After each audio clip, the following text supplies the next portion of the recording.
Assalamualaikum warahmatullahi wabarakatuh. Jumpa lagi bersama aku Vicky Arya di Storycam. Kali ini kita berada di segmen Jari Kiri, Jelajah Diri, Kisah Misteri.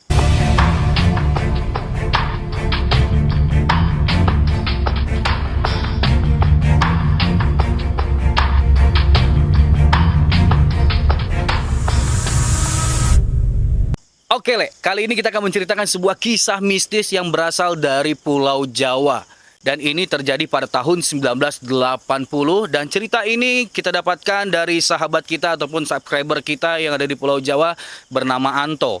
Dan dia mengirim ceritanya melalui email kita. Jadi buat kalian yang punya cerita-cerita mistis, jangan lupa kirimkan melalui email kita. Dan awal cerita seperti ini, Le. Singkat ceritanya, ada satu orang wanita paruh baya yang memiliki satu orang anak perempuan, Le.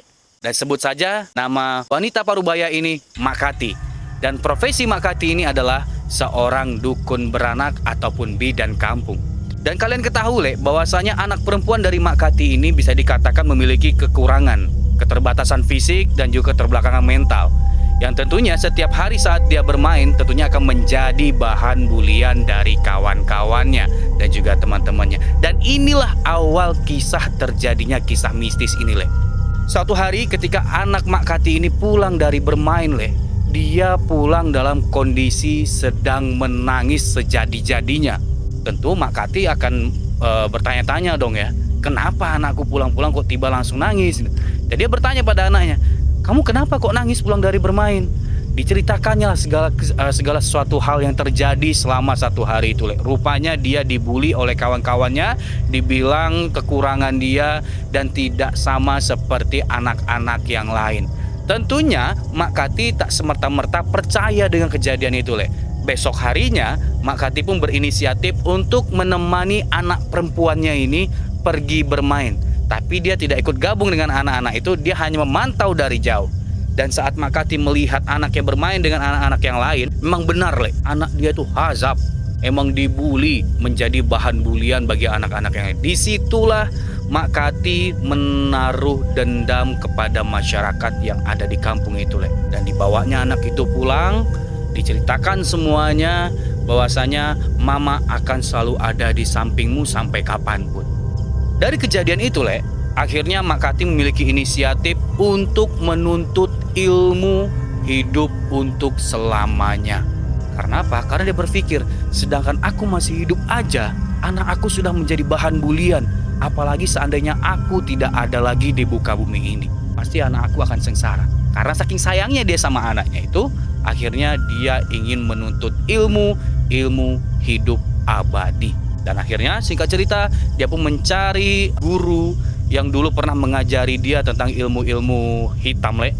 Nah, ketika dia mencari gurunya ini, Le, akhirnya dia berjumpa dengan guru lamanya itu dan diberitahukan kepada gurunya bahwasanya dia ingin menuntut ilmu ini agar dia bisa menjaga anaknya sampai kapanpun. Dan gurunya pun menyetujui, karena bagaimanapun juga dia adalah murid lamanya yang memiliki kemampuan yang sangat luar biasa saat itu. Dan diajarkanlah oleh gurunya tuh ilmu-ilmu bisa dikatakan ilmu hitam ya, untuk bisa hidup untuk selamanya.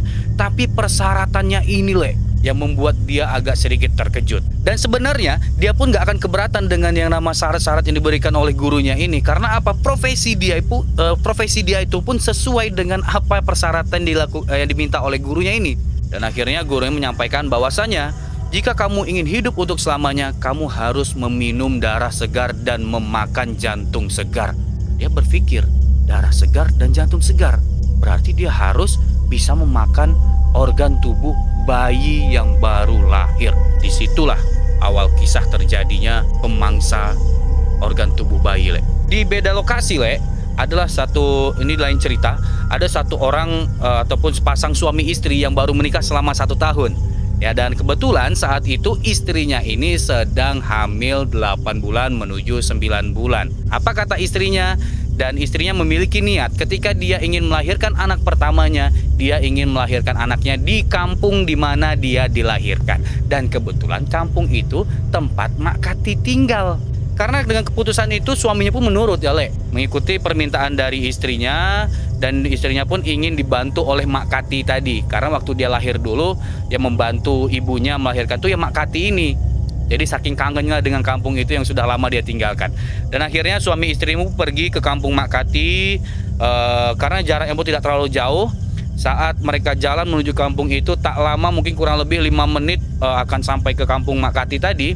Dan dia melihat sosok Mak Kati ini di jalan. Disapanya lah Mak Kati ini. Halo Mak Kati, apa kabar? Tahu lah orang lama yang udah nggak jumpa ya kan, pasti kangen ya kan. Akhirnya pun disapa oleh Mak Kati ini. Apa kabar Risma? Risma baik-baik aja kan? Alhamdulillah Mak Kati sehat. Mak Kati apa kabar, sehat kan? Alhamdulillah sehat. Dan kebetulan nama istrinya ini Risma dan juga Rinto, ya kan? Karena mereka berjumpa di jalan dengan Mak Kati, akhirnya mereka berbincang-bincang dan Mak Kati melihat perut si Risma ini udah membesar. Yang namanya orang hamil 8 menuju 9 pasti nampak lah perbedaannya ya kan. Jadi Mak Kati bilang, wah ini nampaknya anak pertama ya Risma. Alhamdulillah Mak Kati. Akhirnya tanpa panjang lebar, akhirnya mereka pun menuju kampung di mana mereka akan melahirkan anak pertama mereka. Mak Kati pun sudah berpikir hal itu. Dan ini merupakan tumbal pertamanya agar dia bisa hidup untuk selamanya. Dan betul saja beberapa hari setelah si Risma dan juga Rinto ini datang ke kampung itu, kurang lebih 3 hari, si perut Risma ini merasa sakit dan tanda-tanda melahirkan itu ada. Tepat pula di tengah malam, itu kurang lebih jam 1 malam, si Risma itu merasakan sakit perutnya itu. Dan akhirnya si Rinto pun merasa panik ya kan. Dengan kepanikannya itu dia pun pergi untuk mencari Mak Kati. Berlarilah dia mencari Mak Kati, bermaksud untuk datang ke rumahnya. Tapi belum sampai di rumah Mak Kati, dia berjumpa Mak Kati di tengah jalan. Kalau orang dulu biasanya tuh kalau berjumpa dengan dukun beranak ataupun bidan kampung di tengah jalan itu tidak boleh bawa ke rumah kan gitu. Nah tiba-tiba si Rinto ini karena sudah panik dibawanya lah Mak Kati ini menuju rumah dan bermaksud agar bisa membantu istrinya melahirkan. Setelah Mak Kati masuk ke dalam rumah dan dilihatnya kondisi Risma itu benar-benar sudah lemas ya kan, udah lemah karena emang kehabisan tenaga karena menahan rasa sakit. Di situ si Rinto pun menunggu di luar kamar berharap tidak terjadi apa-apa. Di situ di dalam kamar pun Mak Kati ini sibuk dengan prosesi ataupun dengan tradisi-tradisi yang dilakukan saat membantu orang melahirkan. Dan si Rinto hanya mendengar suara rintihan istrinya yang begitu menyakitkan. Itu menyakitkan, dengan penuh tenaga, sekuat tenaga Risma pun berusaha untuk bisa melahirkan secara normal. Tak lama setelah Mak Kati ini masuk ke dalam, akhirnya terdengarlah suara anak bayi. Dan biasanya kalau anak bayi melahirkan itu suara tangisannya itu lama. Tapi ini si Rinto merasa aneh. Loh, kenapa kok tiba-tiba suara Risma tidak ada dan suara bayi aku hanya 1 kali aja tangisannya? Yang awalnya si Rinto tidak memikir hal-hal yang lain karena dia tahu bahwasanya Mak Kati ini adalah orang dipercaya di kampung itu untuk bisa membantu orang melahirkan. Tapi lama-kelamaan si Rinto pun tak kunjung dipanggil oleh Mak Kati untuk bisa melihat bayinya ataupun istrinya. Dan kondisi si Risma saat itu tengah pingsan karena dia sudah kehabisan tenaga. Nah di saat bayi itu keluar, apa yang terjadi Lek? Kalian tahu, inilah tumbal pertama Mak Kati. Habislah bayi itu disantapnya, diminumnya darah segar, digigitnya anak bayi itu, dan diambilnya jantung anak bayi yang baru lahir. Karena si Rinto merasa aneh dengan kejadian ini, akhirnya dia menerobos masuk ke kamar. Bam! Saat dia melihat sosok Mak Kati itu, kalian tahu kondisi seperti apa? Kondisi Mak Kati sudah habis bersimbah dengan darah. Penuh dengan darah segar yang dari anak bayinya ini, anak dia ini yang sudah tak bernyawa lagi di tangan Mak Kati. Melihat kejadian itu, si Rinto pun mulai panik. Saking paniknya dia lari untuk mencari warga yang ada di situ. Dan dia memanggil Pak RT, memanggil Pak Kadus, semua dipanggil. Diceritakan bahwa kejadiannya Mak Kati sudah memakan bayinya. Dan di saat warga itu datang ke rumah si Rinto, Mak Kati masih dalam kondisi menikmati bayi yang baru lahir ini. Dan saat itu pula Pak RT dan juga warga setempat itu menangkap Mak Kati dan menghazab Mak Kati sejadi-jadinya sampai Mak Kati tak berdaya. Tapi saat Mak Kati dibawa ke tengah kampung untuk dihakimi oleh masyarakat atau warga setempat, tiba-tiba guru dari Mak Kati ini datang. Dan saat guru Mak Kati ini datang, melerai semuanya tanpa bisa berkata apa-apa, mereka pun diam. Masyarakat setempat diam. karena gurunya ini memiliki kekuatan tersendiri gitu. Nah, saat mereka diam, masyarakat diam ini, Mak Kati pun dibawa menuju hutan oleh gurunya tadi.